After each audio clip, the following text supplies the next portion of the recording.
Welcome, my soft-thinking listener.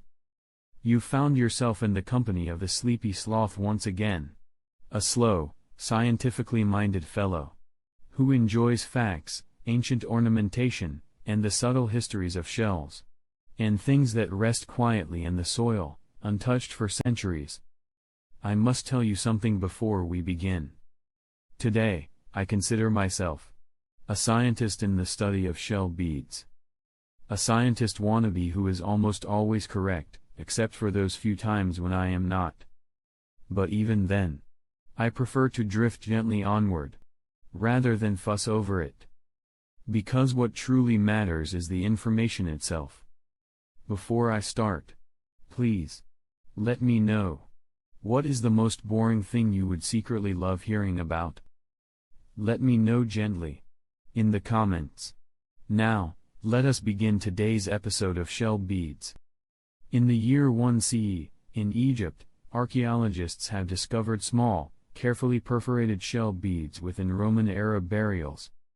These beads are often made from mollusk shells, sometimes sourced from the Red Sea or the Nile Delta, each one meticulously cleaned, polished, and shaped by hand. Their sizes vary, typically between 3 and 7 millimeters in diameter, and they are often strung together in sequences that suggest not just decoration but perhaps symbolic meaning. The placement of these beads in graves is consistent, appearing near the necks or wrists of the deceased, or in clusters around clothing fragments, suggesting that the shells were considered valuable enough to accompany individuals into the afterlife. One can imagine the tactile sensation of the smooth, slightly cool surface of a shell, resting gently against ancient skin, and consider the quiet labor involved in producing hundreds of such small, uniform objects. No one asked for this. And yet, here we are, appreciating, ever so slowly, the unhurried art of bead creation in ancient Egyptian Roman contexts. Drifting onward, by 100 CE in China, during the Han Dynasty, shell beads began to assume a dual role. They were no longer merely decorative, but occasionally served as currency substitutes in small transactions or offerings. Often made from freshwater mollusk shells harvested from rivers flowing through the Central Plains, these beads were polished to a subtle sheen and sometimes dyed with natural pigments derived from plants or minerals. Han Dynasty texts and burial finds suggest that the exact size, number, and arrangement of shell beads could denote social status, wealth, or ritual significance, although the differences were often so minute that only the most patient of observers might notice them. One might consider the delicate friction of beads sliding against one another as they were counted or exchanged, a nearly silent ritual of economy that passes almost unnoticed through the centuries, yet survives in the quiet residue of soil and dust. Let us drift, ever so gently, along this slow river of history, where shells served both beauty and barter.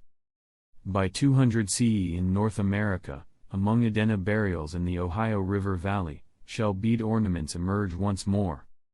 These beads are frequently fashioned from marine shells transported over long distances, sometimes from the Gulf of Mexico, indicating a network of trade both deliberate and laborious. Archaeologists note that the beads are often small, rounded, and occasionally engraved with linear or geometric patterns, requiring a patient hand and precise tools made from bone or stone. They were arranged in necklaces, wristbands, or sewn onto garments, suggesting a ritualized aesthetic practice. The quiet care in their creation and placement implies an intimate relationship between humans and these tiny objects, a relationship that persisted unnoticed for generations. One might imagine the gentle slide of beads over the skin, the soft clinking, and the subtle reflection of sunlight upon their worn surfaces, all encapsulated within a slow, almost meditative human practice. This fact is not exciting. Not even a little bit. And that is just perfect. By 300 CE, in Peru, Moche tombs reveal elaborate shell bead jewelry, where artisans combined shells with precious metals, stones, and fibers. The shells themselves were sometimes perforated multiple times, or carved into miniature shapes resembling fish or mollusks, reflecting an aesthetic complexity that speaks to a prolonged, attentive labor. Beads were strung into long, cascading necklaces or intricate headdresses, often arranged in patterns echoing the contours of Moche iconography.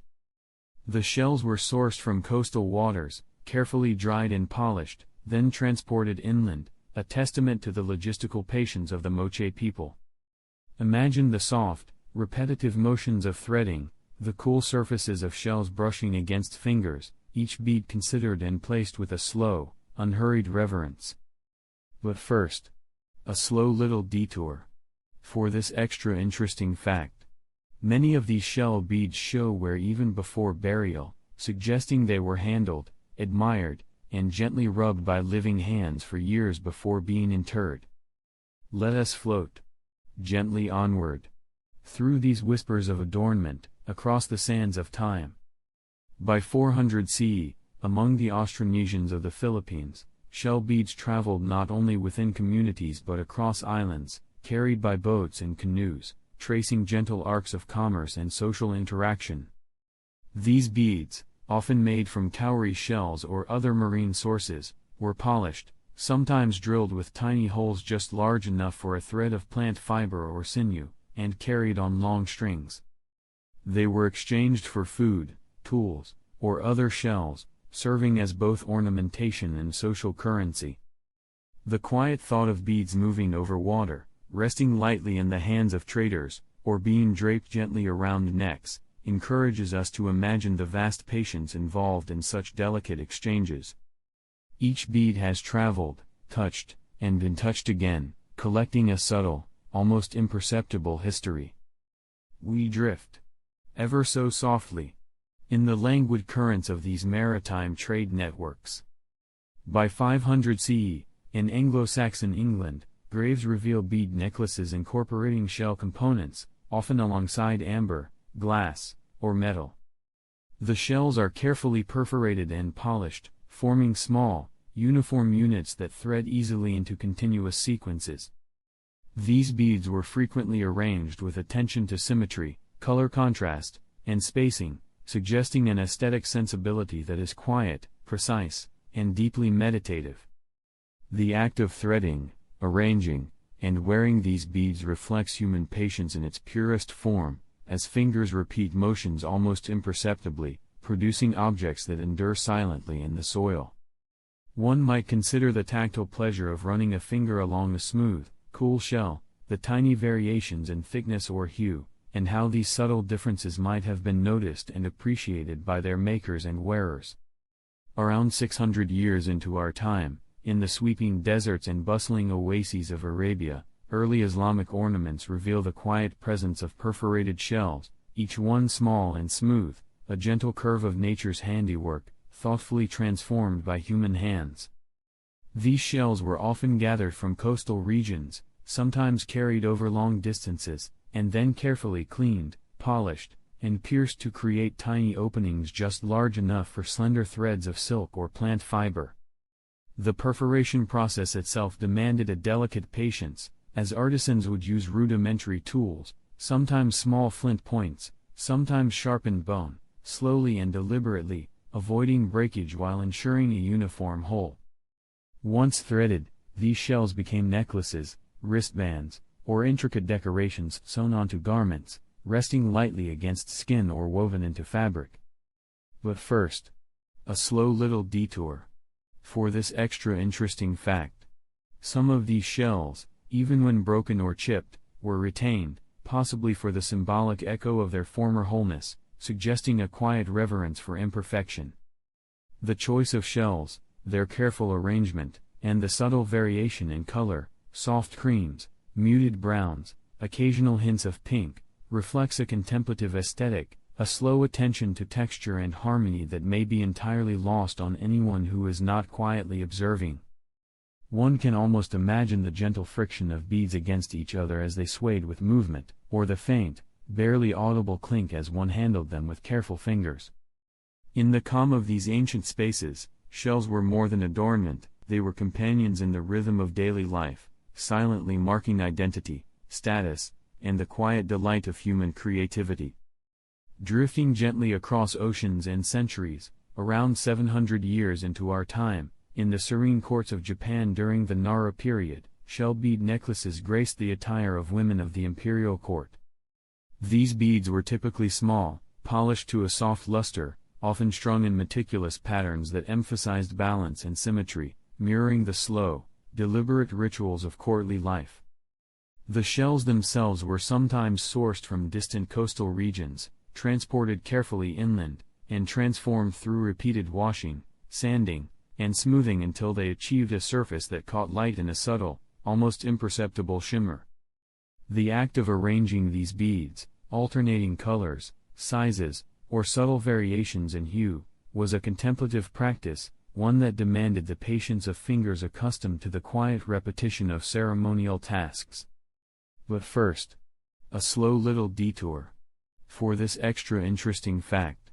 Certain Nara period court documents and paintings suggest that the placement of shell beads along collars or headdresses could indicate the wearer's ceremonial role or familial connection, hinting at a nuanced, almost whispered language of ornamentation, understood only by those who moved slowly within these ritual spaces. The gentle pressure of the beads against soft fabric, the occasional brushing against hair, and the delicate, almost inaudible clinking as women move through palace corridors, all contribute to a quiet, contemplative sensory experience, one that is preserved only in the faint traces of shells left behind in excavations or in faint artistic depictions. Let us drift, slowly and softly, through this elegant, unhurried attention to detail, where each bead carries a subtle story, resting lightly in the memory of time. Roughly 800 years into our time, in the lands of the Vikings, Norse burials reveal a thoughtful collection of beads made not only of amber but also of carefully selected shells, incorporated into necklaces, bracelets, and sewn into clothing. These beads are often small, sometimes under a centimeter in diameter, with perforations achieved using bone or iron awls, each hole carefully centered to ensure the bead could hang gracefully along a thread.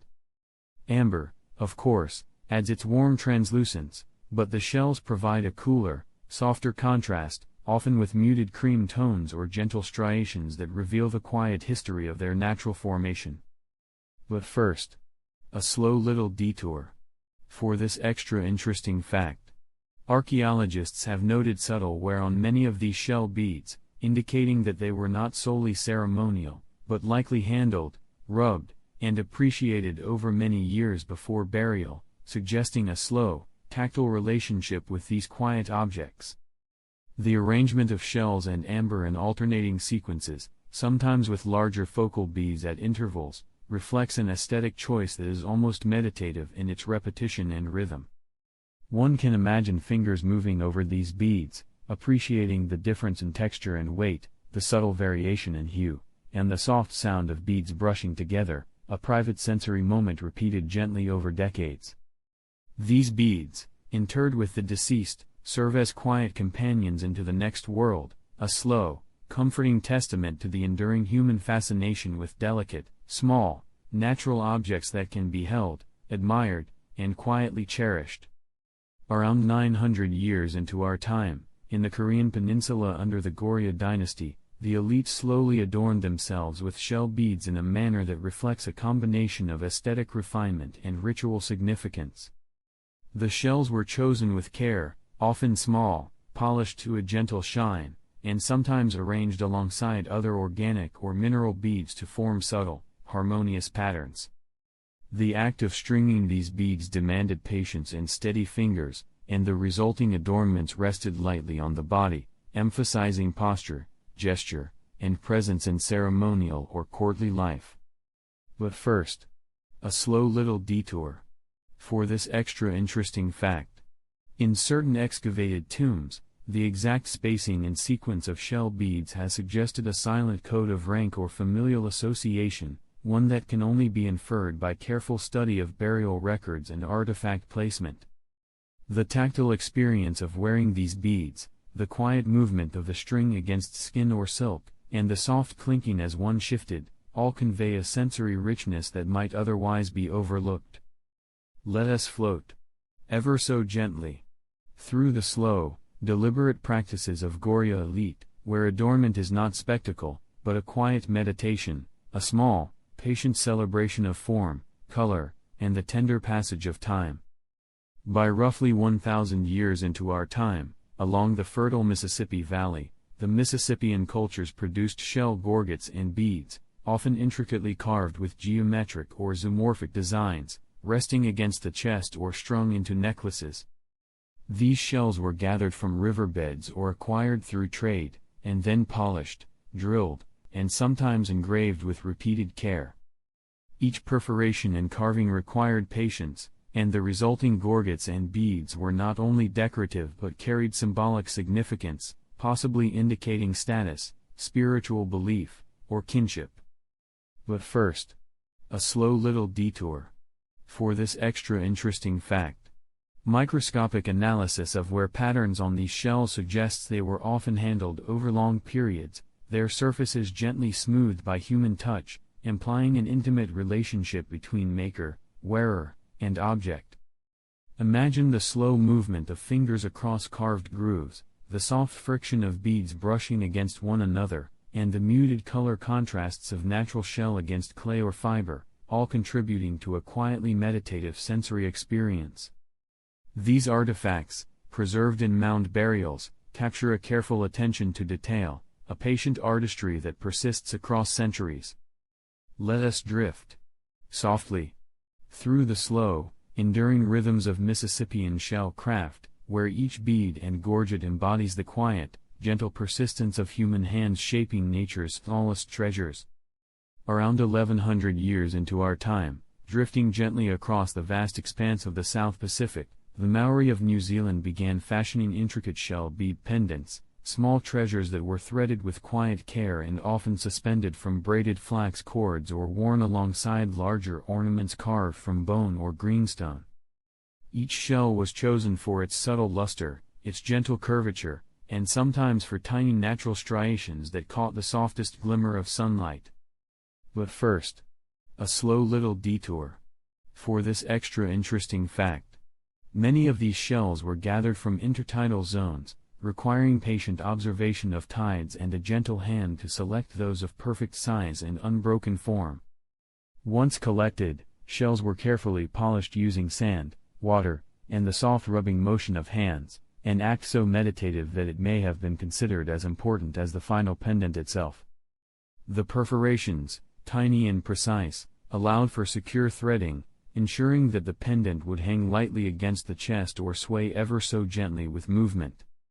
Some pendants feature arrangements of multiple shells, creating patterns that suggest slow, deliberate aesthetic choices, reflecting familial lineage, social status, or spiritual symbolism.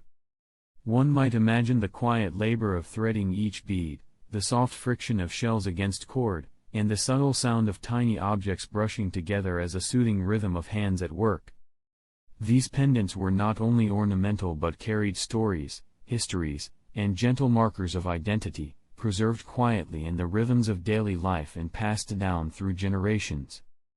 Let us drift softly through these patient, contemplative gestures of adornment, where each bead rests as a tactile whisper of care, intention, and slow beauty. Around 1200 years into our time, in the lush landscapes of Cambodia, the Khmer civilization incorporated shell beads into their jewelry, combining them with metals, carved stones, and occasionally glass to create objects of quiet refinement. The shells were often carefully drilled using small, pointed tools, producing perforations just large enough to accept slender cords or delicate metal wires. But first, a slow little detour.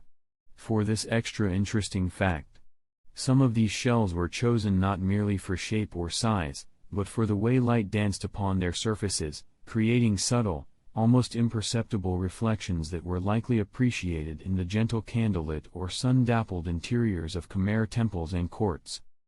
The arrangement of beads was measured, precise, and reflective of slow aesthetic decisions, sometimes alternating colors or textures in ways that balanced visual weight and tactile harmony. Handling these jewelry pieces, one might imagine the soft slide of shells over fingers, the faint, almost inaudible sound of small objects brushing together, and the quiet pleasure of observing a meticulous, ordered pattern. Shell beads and chimera adornments were thus more than decoration, they were slowly curated statements of identity, devotion, and the patient artistry of hands attuned to texture, weight, and balance. We drift, ever so gently, across this quiet intersection of human skill and natural beauty, where each bead carries a whisper of both creation and contemplation. By roughly 1300 years into our time, across Europe, medieval rosaries occasionally incorporated shell beads, carefully selected for their smooth surfaces and gentle shapes, nestled alongside glass, wood, or occasionally precious stones. Each bead was pierced with care, forming a sequence that allowed for slow, meditative counting, a tactile rhythm meant to guide thought and breath. But first, a slow little detour. For this extra interesting fact, microscopic examination of some surviving rosary shells reveals slight wear along the edges of perforations, suggesting that they were not simply decorative, but handled repeatedly, fingers passing over them as prayers were intoned, creating a faint, almost imperceptible polish from centuries of gentle use. The shells themselves, often small and pale, offered a visual and tactile contrast against darker materials, reinforcing a quiet rhythm in both color and touch.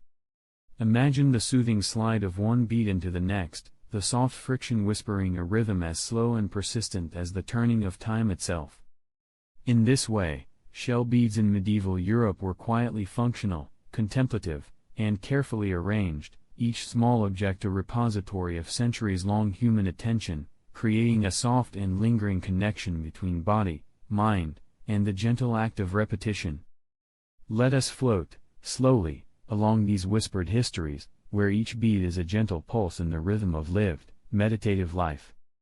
Around 1400 years into our time, across the expansive trade networks of West Africa, particularly within Mali, cowrie shell beads traveled along well-worn routes, exchanged for gold, salt, textiles, and other small valuables, moving in patient, measured steps between desert and river, town and village. Cowrie shells were polished, selected for uniformity in size and sheen, and sometimes strung into necklaces, belts, or sewn into clothing, each use carrying subtle signals of status, wealth, or social connection. But first, a slow little detour. For this extra interesting fact, archaeologists have noted tiny perforation patterns and stringing techniques unique to certain regions, suggesting that shells were treated with nearly obsessive attention to consistency and placement, even when their use was as mundane as counting or marking goods. Imagine the tactile quality of cowrie shells moving over fingers, the smoothness against the skin, the slight clink of one shell brushing another, and the slow, contemplative awareness of their arrangement along threads or cords. Each shell is a repository of labor, trade, and subtle cultural meaning, quietly whispering across the centuries the unhurried rhythms of human interaction and appreciation for small, polished forms. We drift gently, ever so softly, through these quiet exchanges, where each bead marks not only value but the slow, enduring practice of care and observation. By roughly 1450 years into our time, in Italy, during the Renaissance, jewelry makers began experimenting with shell bead inlays, integrating small, polished shells into rings, brooches, and necklaces alongside metal, enamel, and gemstones. The shells were meticulously selected for subtle coloration and smooth texture, often cut to precise shapes or drilled to accommodate fine metal threading. But first, a slow little detour. For this extra interesting fact, some surviving examples reveal that artisans arranged beads in radial patterns or in repeating sequences that were so small and delicate that they could only be appreciated by holding the piece close to the eye, creating a private, slow, contemplative interaction between viewer and object. Handling these inlays, one might notice the faint, cool friction of shell against finger or metal, the delicate sound of beads brushing softly together, and the careful spacing that allows light to play upon each surface without interruption. These Renaissance shell bead inlays reflect a patient, deliberate craft, a quiet dialogue between natural form and human intention, where the smallest details are slowly considered, adjusted, and perfected over hours or days. Let us drift, softly and gently, into the tactile, luminous world of shell bead artistry in Renaissance Italy, where each bead, though tiny, carries the weight of patience, observation, and unhurried aesthetic care. By about 1500 years into our time, as explorers from Spain brought new treasures across the oceans, shell beads returned to European shores, now incorporated into jewelry, trinkets, and decorative clothing elements, often alongside imported materials from the Americas. These shells, small and polished, were strung, threaded, or inlaid, creating subtle patterns that emphasized repetition, symmetry, and tactile harmony. But first, a slow little detour. For this extra interesting fact, certain shells were carefully selected for their slight translucency, catching the soft European light in a gentle glow that would shift ever so slowly as one moved, creating a nearly imperceptible animation of color and brightness. Handling these beads, feeling the soft slide against fingers, the quiet rhythm of one bead passing over another, offers a tactile experience that is as slow and deliberate as the crossing of the Atlantic itself. These shells, now part of European material culture, silently recall long voyages, distant coasts, and patient hands, echoing in the small, meticulous movements of artisans who arranged them, polished them, and threaded them with quiet care. Let us drift, softly and contemplatively, through these slow, layered histories, where each bead carries the echo of distant seas, patient labor, and centuries of quiet attention. Around 1550 years into our time, across the forests and rivers of North America, native peoples engaged in the quiet, deliberate exchange of shell beads with European newcomers, small objects that traveled slowly along winding trade networks, often moving from coastal shores into inland territories. These beads, often sourced from marine mollusks, were carefully selected for uniformity in size, subtle variations in hue, and the gentle polish of their surfaces, achieved through hours of washing, rubbing, and careful inspection. But first, a slow little detour. For this extra interesting fact, some shells were deliberately chosen for the faint lines and striations etched by nature over years, marks that were appreciated for their subtle texture and the quiet story of the mollusk that had once inhabited them.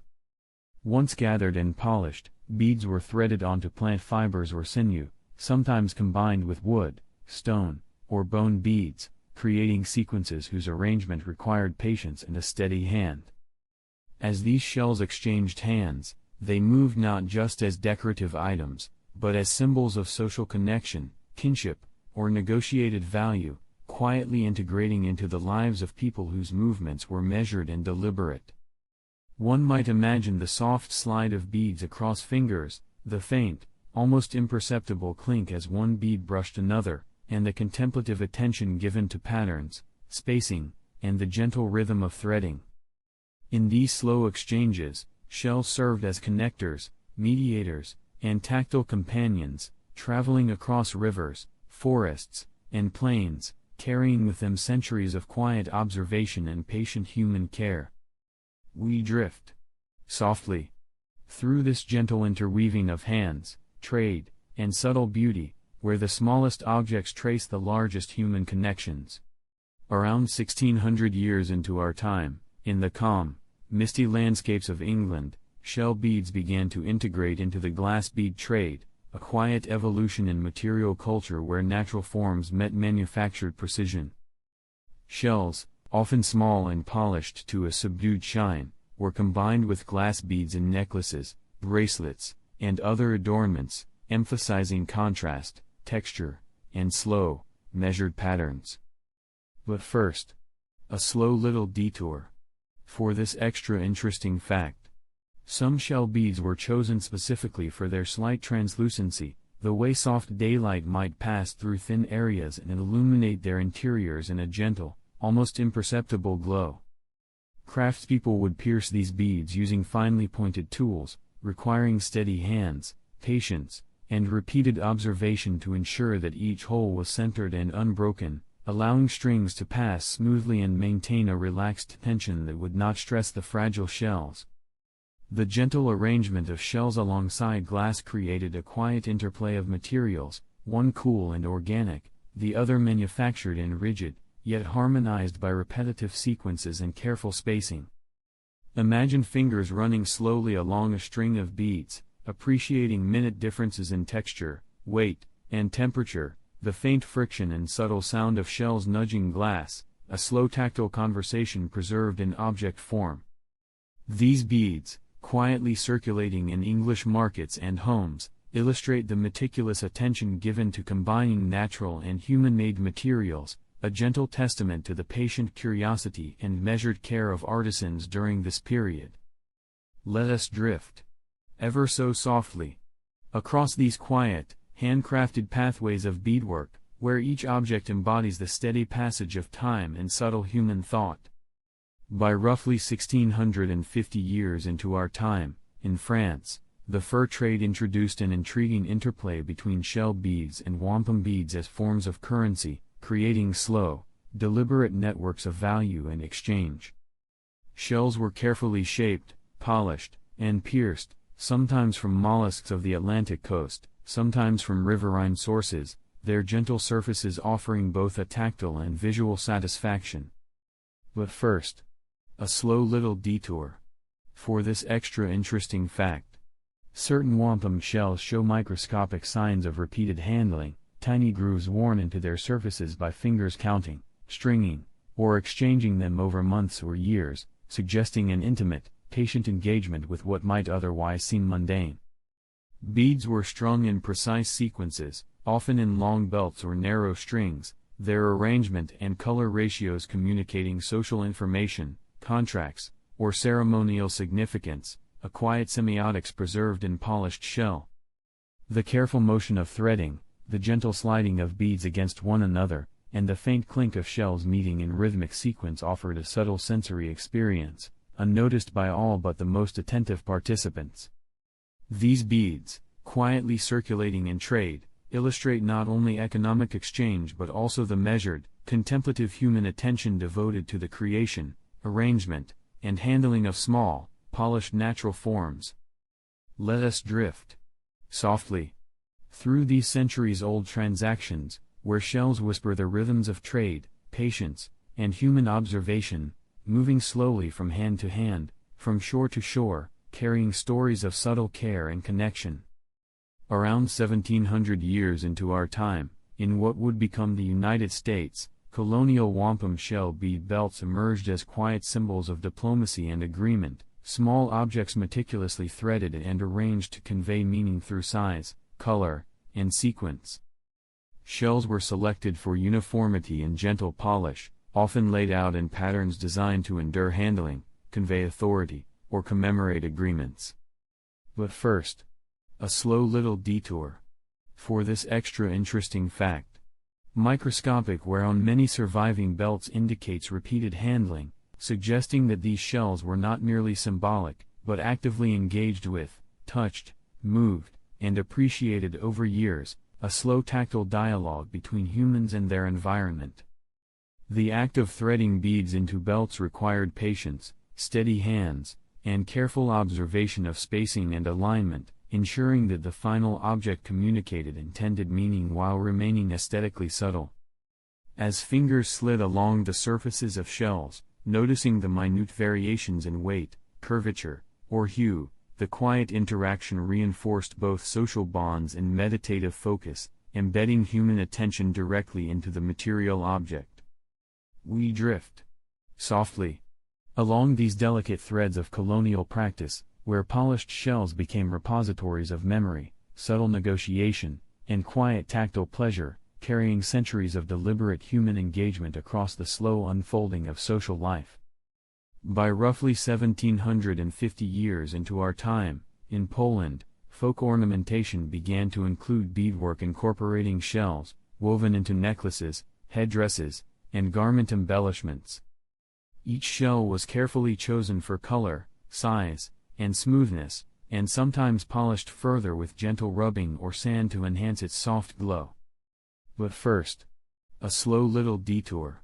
For this extra interesting fact, certain folk patterns required beads to be arranged in sequences reflecting slow, cyclical motifs, often mirroring natural shapes like spirals, flowers, or concentric circles, and the repetition demanded attention, patience, and an almost meditative focus on placement. The tactile sensation of running fingers along the strung beads, the soft friction as shells nudged one another into alignment, and the faint, barely audible sound of beads brushing together added a sensory depth to the process, creating a quiet, contemplative pleasure in both creation and wearing. These shells, modest and polished, contributed to folk identity, cultural continuity, and the slow visual rhythm of daily life, offering comfort, beauty, and a gentle record of human care. We float softly through these quiet, attentive gestures, where each shell rests as a gentle reminder of patient hands, slow tradition, and the enduring appeal of subtle, polished forms. Around 1770 years into our time, across the scattered islands of the Pacific, shell bead ornaments moved quietly in exchanges with explorers, traded for small goods, stories, and curiosity. Shells, polished and sometimes perforated with care, were strung into necklaces or sewn into clothing, forming patterns whose subtle variations in size, hue, or surface texture were appreciated in the languid rhythms of island life. But first, a slow little detour. For this extra interesting fact, explorers' journals note the fascination with these shells, yet the island's inhabitants treated them with deliberate patience, arranging them slowly, checking each bead for imperfections, and valuing gentle symmetry over flash or excess.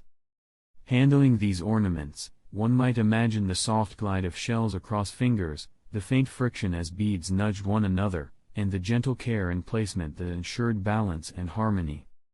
These exchanged shells carry quiet stories of contact, observation, and careful human attention, bridging worlds through patient, tactile engagement. Let us drift softly along these currents of shells, trade, and human contemplation, where each bead embodies gentle labor, slow observation, and the enduring whisper of hands attuned to subtle beauty. Around 1800 years into our time, across the slowly industrializing landscapes of Europe, glass beads began to quietly replace many traditional shell beads, marking a subtle shift in material culture where natural forms were complemented, and sometimes supplanted, by manufactured precision. Glass beads, small and uniform, could be produced in greater quantities and in a wider variety of colors than the shells they often replaced, yet they still carried a gentle tactile charm, smooth and cool to the touch, gliding softly over fingers when strung in quiet repetition. But first, a slow little detour.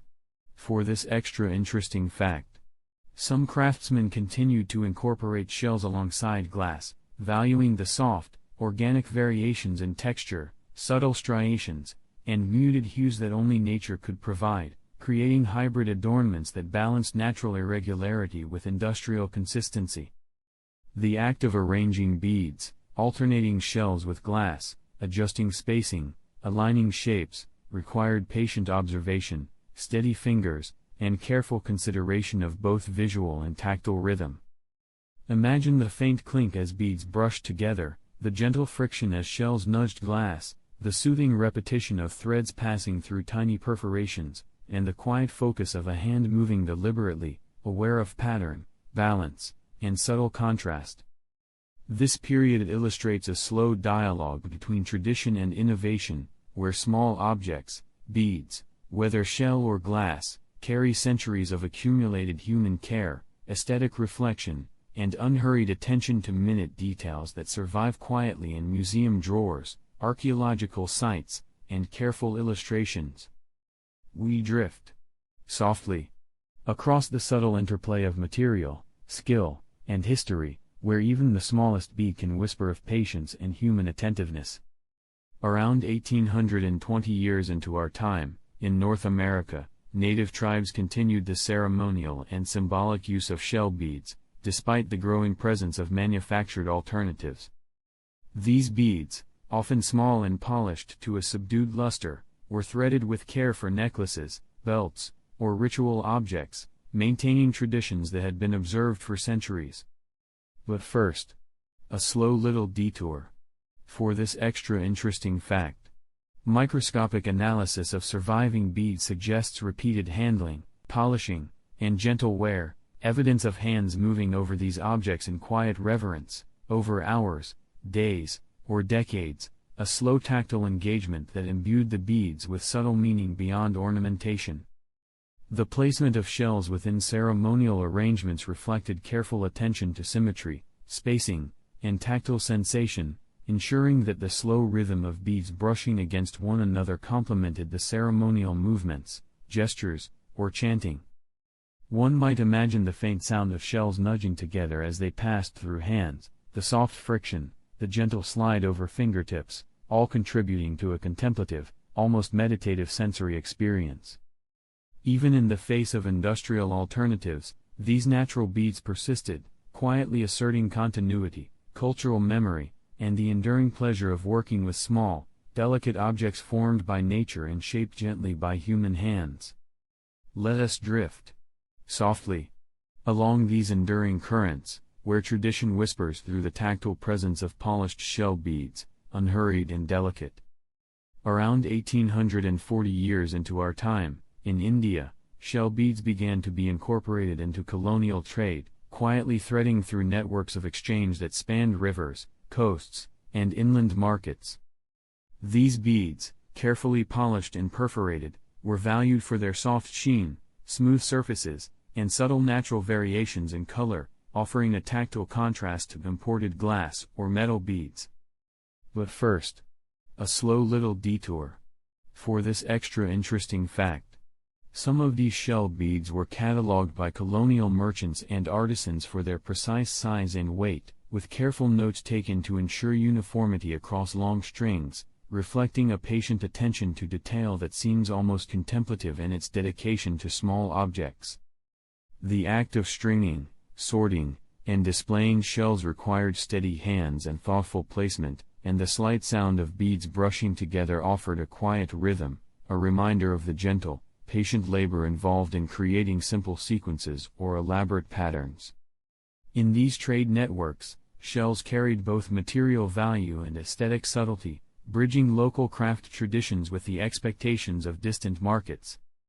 Imagine fingers slowly passing along strings of shell beads, appreciating the tiny differences in curve, hue, or polish, as each bead contributes to a quiet sensory experience that is more felt than spoken. We drift softly through these layered histories of material exchange, human care, and deliberate attention to subtle, polished forms. By about 1860 years into our time, in Africa, European traders increasingly imported glass beads, often to replace shell beads in commercial contexts, marking another quiet shift in the subtle balance between natural and manufactured ornamentation. These imported beads, uniform and vibrant, contrasted with the gentle, organic irregularities of shell, yet they often coexisted in hybrid arrangements, particularly in ceremonial or decorative items where tactile and visual texture was carefully considered. But first, a slow little detour. For this extra interesting fact. In certain surviving assemblages, careful comparison shows that shells were still selectively included for their muted, natural qualities, their tiny perforations, and the slow, soothing friction of polished surfaces against thread and finger. Arranging beads in sequences, whether purely glass, purely shell, or a mix, required contemplative observation, spacing, weight, color, and alignment were all quietly attended to, creating a slow visual and tactile rhythm. Fingers moved deliberately over beads, noting subtle differences in surface texture, temperature, or curvature, enjoying a quiet sensory interplay between natural and artificial materials. These beads, whether shell or glass, embodied patient attention, small-scale artistry, and a gentle continuity of human engagement with tactile, polished objects. Let us float softly through this quiet period of material transition, where the smallest objects carry centuries of observation, care, and measured repetition. By roughly 1880 years into our time, in the United States, shell beads were increasingly preserved in ethnographic collections, recognized for their quiet cultural and historical significance. These collections, carefully catalogued, store small shells polished and perforated by previous generations, often threaded in necklaces, belts, or decorative arrangements, each bead carrying subtle marks of handling, wear, or gentle imperfection. But first, a slow little detour. For this extra interesting fact. Examination of these beads reveals minute traces of rubbing, microscopic scratches, and even tiny residues, evidence of hands moving slowly over them, threading and appreciating their smooth surfaces, in a tactile practice that is almost meditative. Viewing or handling such beads today invites a slow contemplation of human care, cultural continuity, and the quiet rhythms of craft, travel, and ceremonial attention preserved across decades or centuries. Fingers glide along surfaces, noting minute variations in size, color, and texture, observing gentle symmetry or subtle irregularity, and the soft clink of beads moving against each other evokes the enduring presence of slow human labor. We drift softly through these quiet assemblages, where polished shells act as repositories of history, patient attention, and unhurried aesthetic appreciation. Around 1900 years into our time, across the globe, collectors began to value ancient shell beads for their archaeological significance, gently preserving them as artifacts, sometimes in museums, sometimes in private collections, where careful labeling, storage, and cataloging became part of the slow ritual of appreciation. But first, a slow little detour. For this extra interesting fact. These beads often reveal subtle signs of centuries-long wear, tiny fractures, or slight polishing from repeated handling, offering a delicate record of human interaction that is almost imperceptible yet quietly profound. Handling these beads, or observing them closely, one notices the tactile qualities, the gentle friction, the smooth glide of one bead against another, all creating a subtle, contemplative sensory experience. Collectors and archaeologists alike engage in quiet observation, measuring size, noting coloration, and recording minute variations, continuing a centuries-long practice of human attention to small, polished objects. Let us drift softly along these archival currents, where shells connect us with distant hands, patient labor, and unhurried histories preserved in tactile form. Around 1910 years into our time, in the United States, wampum bead revival movements began quietly encouraging the use of shell beads once more, particularly in ceremonial, educational, and cultural contexts. These revival efforts often emphasized traditional methods of polishing, perforating, and stringing shells, respecting the subtle tactile qualities and meditative rhythms inherent in beadwork. But first, a slow little detour. For this extra interesting fact. Studies of revived wampum show that artisans frequently measured holes, bead diameters, and thread tension with meticulous care, ensuring that the slow rhythm of each bead passing over fingers maintained continuity with historical practice. The beads themselves, smooth and often cool to the touch, were strung in long sequences for belts or short patterns for necklaces, and the quiet clink, the friction, and the subtle visual contrast all contributed to a slow, contemplative interaction. Fingers moved gently, adjusting alignment, spacing, and orientation, creating objects that connect modern observers with centuries of careful, patient attention. Let us float softly through these quiet movements, where shell beads, revived and appreciated anew, continue the long, unhurried history of tactile observation, subtle beauty, and meditative human engagement. Around 1920 years into our time, in the gentle landscapes of Mexico, archaeological discoveries began to quietly illuminate centuries of shell bead traditions, small objects carefully polished, perforated, and strung in ways that had persisted for generations. Excavations revealed beads arranged in burial contexts, ceremonial spaces, and domestic settings, each placement suggesting not only aesthetic consideration but slow, deliberate human attention to tactile and visual harmony. But first, a slow little detour. For this extra interesting fact, some beads, made from marine shells transported far inland, display microscopic wear and soft polishing from repeated handling, indicating that their significance extended beyond decoration, into quiet gestures of remembrance, ritual, and careful social communication. Archaeologists note the subtle gradations in color, size, and curvature, suggesting that shells were selected with patience, attuned to both natural variation and the rhythm of slow threading. Imagine fingers brushing along strings of beads, feeling the smooth glide of one shell against another, hearing the faint, almost imperceptible clink, and noting the gentle visual interplay of light on their surfaces. The beads are not loud or dramatic, but their slow presence, threaded into cloth, cord, or bone, resonates with the quiet rhythm of human attention, contemplation, and aesthetic care, carrying across centuries the whispers of daily life, ritual, and gentle observation. Let us drift softly through these layered traces of tradition, where each shell bead preserves a patient, tactile, and unhurried record of human engagement, awaiting the soft gaze of archaeologists and the quiet appreciation of those who handle them today. Around 1930 years into our time, across various regions of Africa, ethnographers began to quietly document the ritual use of shell beads, observing their integration into ceremonies, adornments, and symbolic gestures that spanned villages, kingdoms, and coastal regions. Shells were polished to a subtle luster, carefully perforated, and strung into sequences whose arrangement reflected slow patterns, often mirroring social hierarchies, spiritual symbolism, or familial connections. But first, a slow little detour. For this extra interesting fact, some shell beads display tiny marks of repeated handling, suggesting that the act of holding, counting, or adjusting the beads was an intentional component of ritual, providing tactile reinforcement to prayer, ceremony, or reflection. Ethnographers noted sequences where the subtle variation in color or size of shells carried quiet meaning, a deliberate alternation of natural hues to convey coded information, social recognition, or ceremonial rhythm.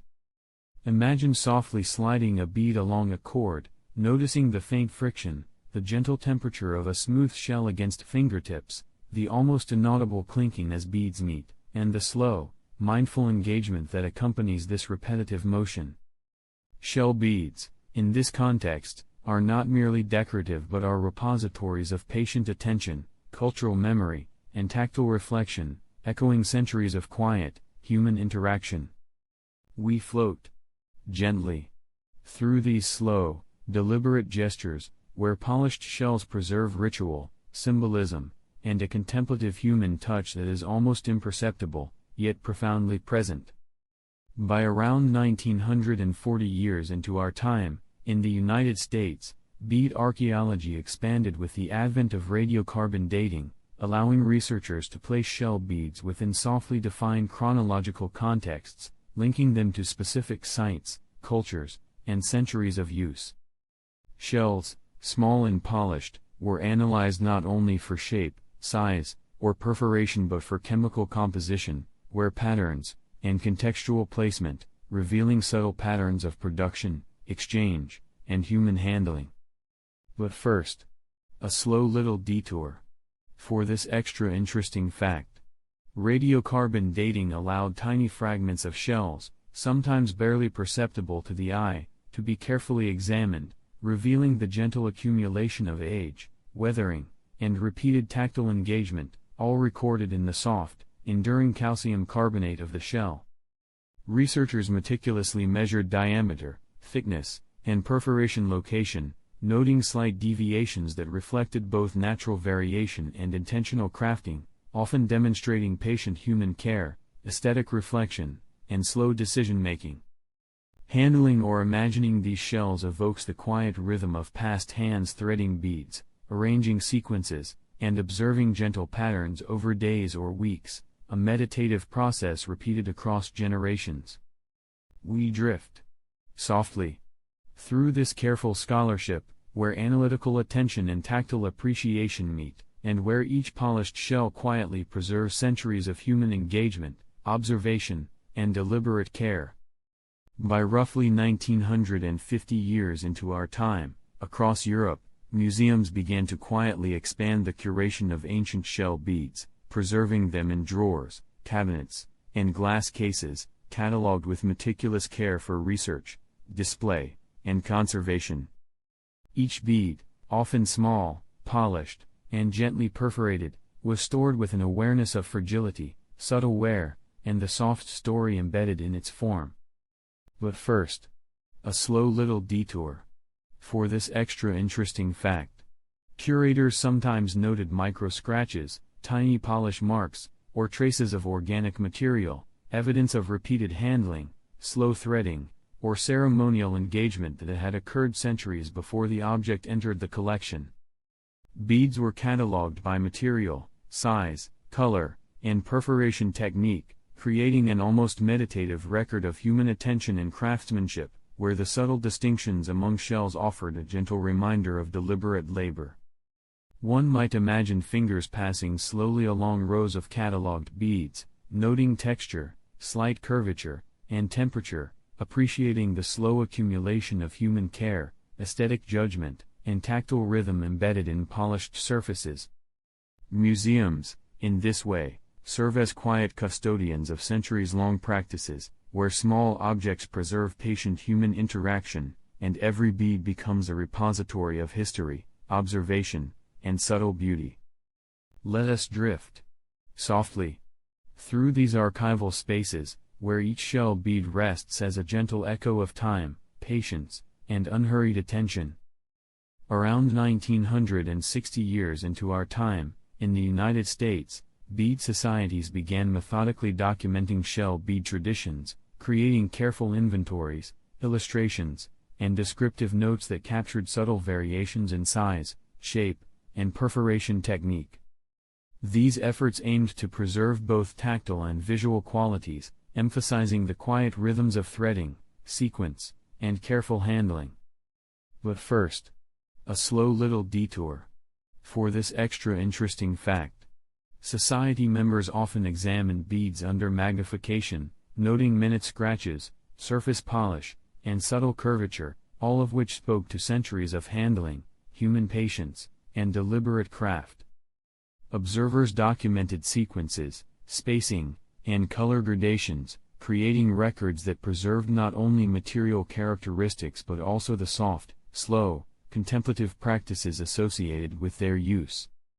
Imagine fingers sliding along strings of beads, noting the gentle friction, subtle differences in hue or curvature, and the faint, almost inaudible sound of shells nudging one another, a quiet rhythm that echoes centuries of human attention.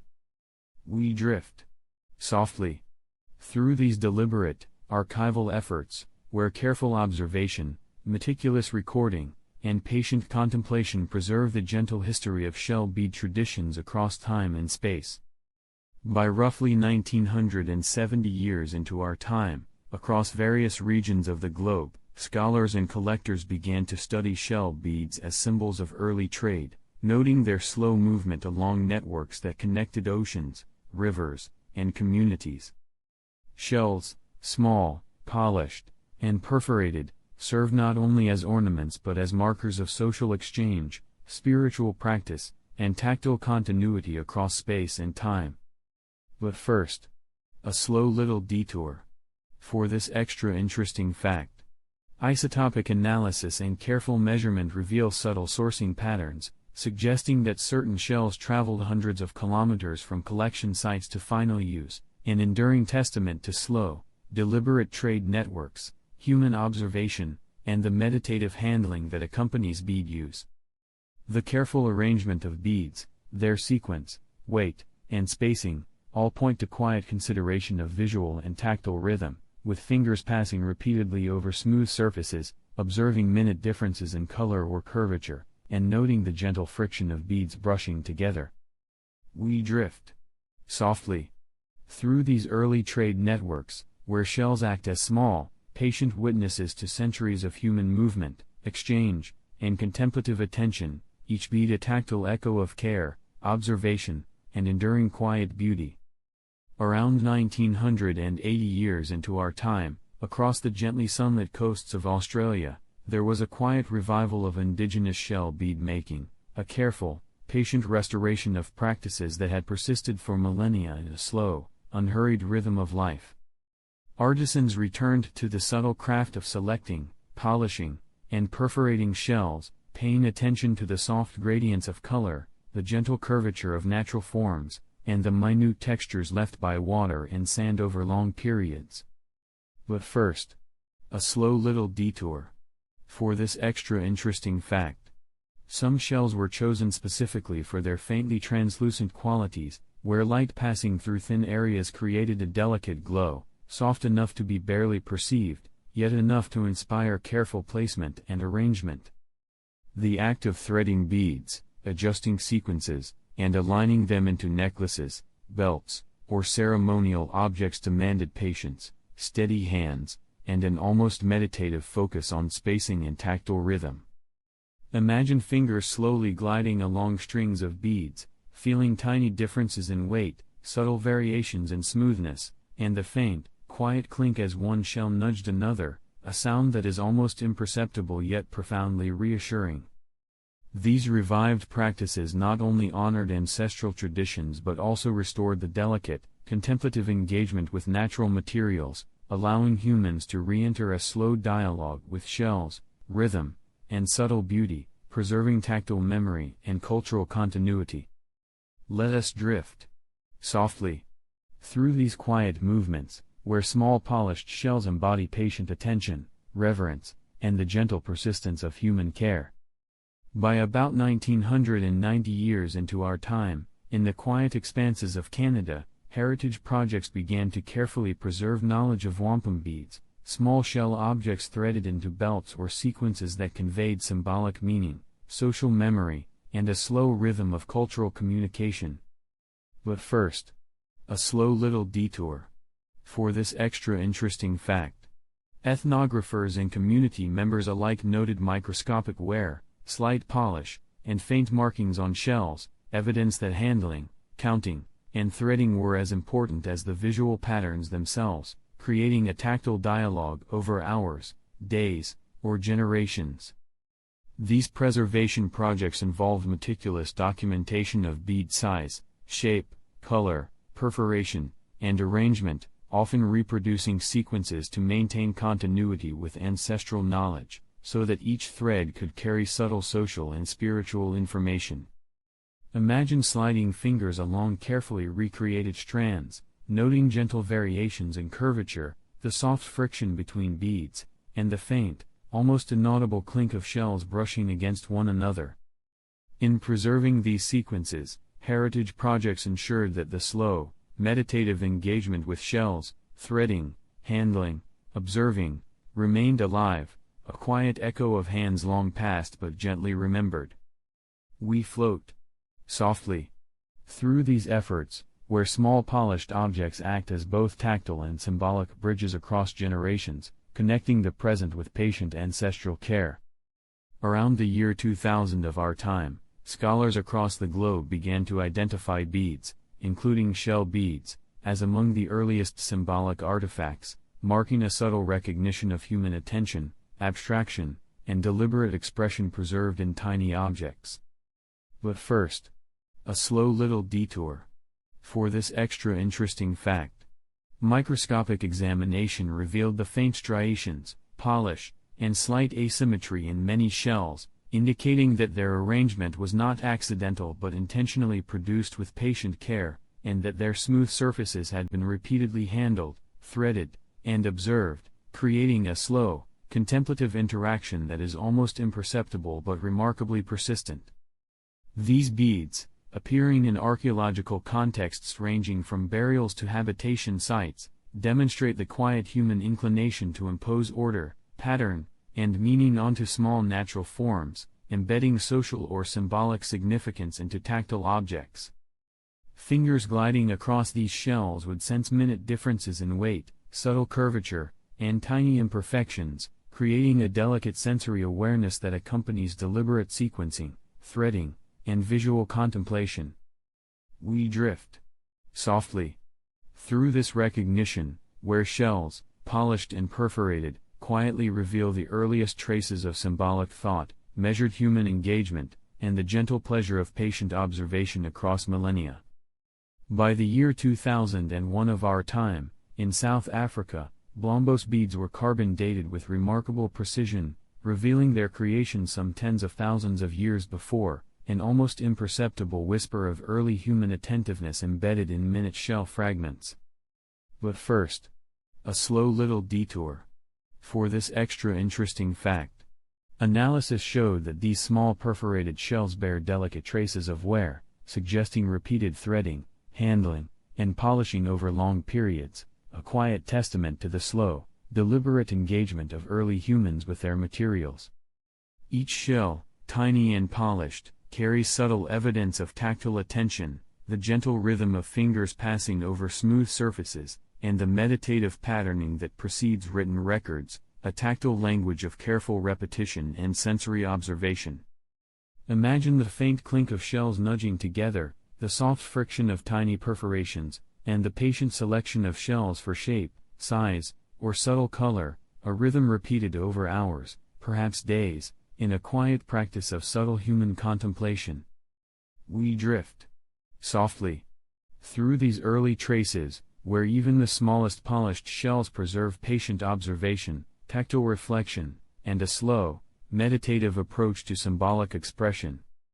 By about 2005 years of our time, in France, exhibitions began to showcase prehistoric shell beads, inviting viewers to quietly observe the polished surfaces, subtle perforations, and gentle irregularities that convey centuries of human care and attention. But first, a slow little detour. For this extra interesting fact. Curators often noted microscopic polish, faint scratches, and tiny imperfections that indicate repeated handling, threading, and contemplative arrangement, transforming small shells into enduring vessels of tactile memory and human patience. Visitors might trace fingers along exhibit replicas, noting subtle curvature, smoothness, and the gentle rhythm of aligned shells, imagining the hands that patiently polished and arranged each bead in slow sequences. These exhibitions, quietly arranged and carefully lit, create a sensory space where shells, so small and deliberate, communicate slow, unhurried human engagement, aesthetic attention, and the meditative process of creating subtle patterns over long periods. Let us float softly through these quiet displays, where each polished shell carries centuries of patient attention and contemplative care, inviting gentle observation and sensory reflection. Around 2010 years into our time, in Israel, the ancient school beads were reanalyzed using modern technology, revealing subtle details in perforation, surface wear, and polish that speak to millennia of patient human engagement. But first, a slow little detour. For this extra interesting fact. High-resolution imaging showed microscopic grooves, tiny striations, and faint polish patterns, evidence of repeated handling, threading, and aesthetic consideration, where fingers slowly passed over each shell, adjusting placement, and appreciating small differences in texture, curvature, and subtle hue. These analyses remind us that even the smallest, most ordinary shells are quiet witnesses to contemplative human labor, aesthetic reflection, and slow, deliberate symbolic activity. Fingers gliding over shells might feel soft friction, notice imperceptible variations, and trace the gentle rhythm of long-ago threading, a quiet sensory experience repeated across generations. We drift softly through this careful re-examination, where shells, polished and perforated, preserve millennia of attentive human touch, subtle symbolism, and the patient observation that transforms small objects into enduring records of thoughtful, deliberate action. Around 2012 years into our time, in the softly sun-dappled landscapes of Morocco, the beads from Taferalt were quietly published in major academic journals, drawing gentle attention to their slow, deliberate craftsmanship and the subtle stories embedded in their tiny, perforated forms. But first, a slow little detour. For this extra interesting fact. The shells, often minuscule and lightly polished, carry faint wear patterns suggesting repeated threading, careful handling, and perhaps a contemplative, meditative rhythm in their creation, a slow engagement that few outside those who made them could perceive. Scholars described the beads' color gradations, the subtle curvature of each perforation, and the minute irregularities, all of which are markers of both natural variation and human attention, echoing the soft patience required to produce them. Imagine fingers tracing along strings of beads, feeling tiny differences in smoothness, slight variations in diameter, and the gentle friction as one shell nudges another, a tactile memory of human thought and care extending across millennia. These published studies highlighted not just the materiality of the beads, but their slow role in symbolic practice, social communication, and personal adornment, preserving a delicate record of quiet, careful human labor. We drift softly through these pages and photographs, where each tiny shell resonates with the slow, contemplative touch of hands long gone, yet preserved, patiently, in academic observation and careful documentation. By roughly 2015 years into our time, across the expansive landscapes of the United States, beads were formally recognized as humanity's earliest form of jewelry, a gentle acknowledgement of their dual role as both ornament and tactile artifact. But first, a slow little detour. For this extra interesting fact. These beads, often small and imperceptibly polished, exhibit subtle wear marks and faint striations that record repeated handling, threading, and observation, revealing that the creation of jewelry was not merely decorative, but an act of patient human engagement, sensory reflection, and deliberate patterning. Researchers slowly measured each bead, noting slight differences in curvature, perforation location, and surface texture, documenting the quiet labor and aesthetic decisions embedded in every piece. Imagine tracing a finger along the string of beads, sensing gentle irregularities, soft friction, and the barely audible click of one shell nudging another, a rhythm repeated across generations, echoing quiet social, ritual, and aesthetic practices. These early jewelry beads are not simply artifacts, they are small repositories of slow, patient thought, evidence of human attention, and a subtle dialogue between material, touch, and perception. We float gently along these threads of evidence, where each polished shell is a whisper of long-ago hands, deliberate care, and the unhurried rhythm of early ornamentation. Around 2017 years into our time, across Europe, DNA studies of ancient populations revealed softly winding bead trade routes, subtle pathways connecting distant peoples through small, polished shells. But first, a slow little detour. For this extra interesting fact. Isotopic and genetic analysis, combined with careful archaeological documentation, allows us to see the slow flow of these beads across landscapes, rivers, and oceans, tracing long-ago human movement and exchange. Each bead's subtle surface, minute perforation, and faint polish speaks to repeated handling, careful selection, and a gentle attention to detail that persisted over generations. Scholars measured and recorded these details meticulously, noting variations in size, shape, and curvature, observing the faint gradients of color and texture that carried symbolic or social meaning. Imagine sliding a finger along an ancient sequence, feeling the soft friction of shells against one another, noticing the barely perceptible differences in smoothness, and reflecting on the patient labor required to produce, exchange, and preserve them. We drift softly through these ancient networks, where each bead quietly bridges time and space, material and human intention, and the slow rhythms of early trade and symbolic practice. By about 2019 years into our time, in Africa, studies began to tie beads more explicitly to the origins of symbolic behavior, observing that these small, perforated shells were more than decoration, they were a subtle reflection of human cognitive capacity, slow intentionally, and contemplative practice. But first, a slow little detour.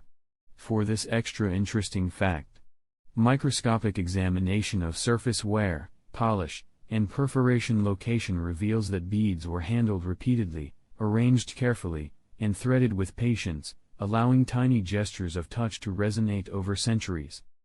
Fingers gliding along these shells would sense imperceptible variations, slight differences in curvature, and the soft friction of surfaces sliding against one another, creating a quiet tactile rhythm that mirrors thought and observation. These beads, in their patient production and use, serve as enduring evidence of early symbolic thinking, deliberate patterning, and meditative engagement with materials. We float gently through this recognition, where small, polished shells preserve human intention, slow observation, and the quiet evolution of cognitive practice, allowing us to feel, in the softest possible way, the early stirrings of symbolic thought. Around 2020 years into our time, scholars began to study beads as artifacts of the so-called cognitive revolution, linking small, perforated shells to the emergence of deliberate thought, symbolic representation, and slow, reflective human behavior. But first, a slow little detour. For this extra interesting fact, tactile and visual analyses show that beads were polished, perforated, and selected with subtle attention to size, curvature, and color, revealing that early humans engaged in a meditative, repetitive process of creating symbolic objects. Imagine softly moving beads along a cord, feeling gentle friction, minute differences in shape, and faint irregularities that echo patient human consideration. These small shells serve as repositories of slow, contemplative attention, bridging perception, touch, and symbolic thought, allowing us to witness quiet cognitive activity preserved across millennia. We drift softly through this slow recognition, where each bead embodies the careful, reflective processes that underpin human cognition, aesthetic engagement, and enduring symbolic behavior. By roughly 2022 years into our time, UNESCO began to highlight shell bead traditions as intangible heritage, quietly drawing attention to their role in cultural continuity, ceremonial use, and patient engagement with natural materials. But first, a slow little detour. For this extra interesting fact, observers noted microscopic wear, faint polish, and tiny perforation variations, all evidence that beads were handled, threaded, and appreciated with deliberate care, creating a rhythm of touch and observation repeated across generations. Imagine softly sliding fingers along bead strings, sensing subtle curvature differences, gentle friction, and the barely audible click of shells meeting, a meditative practice quietly preserved in cultural memory. These intangible traditions emphasize slow attention, aesthetic reflection, and tactile continuity, allowing us to drift softly through centuries of patient human engagement. Around 2024 years into our time, global research continued into the oldest bead symbolism, exploring minute details in perforation, surface polish, and arrangement, uncovering long chains of slow, deliberate human interaction. But first, a slow little detour. For this extra interesting fact, some beads reveal faint traces of handling, subtle abrasions, and slight variations in size or curvature, all evidence of patient threading, contemplation, and sensory engagement that transcends centuries. We float softly through this meticulous study, where each shell carries the quiet echo of attentive hands, deliberate sequencing, and human care preserved in miniature forms.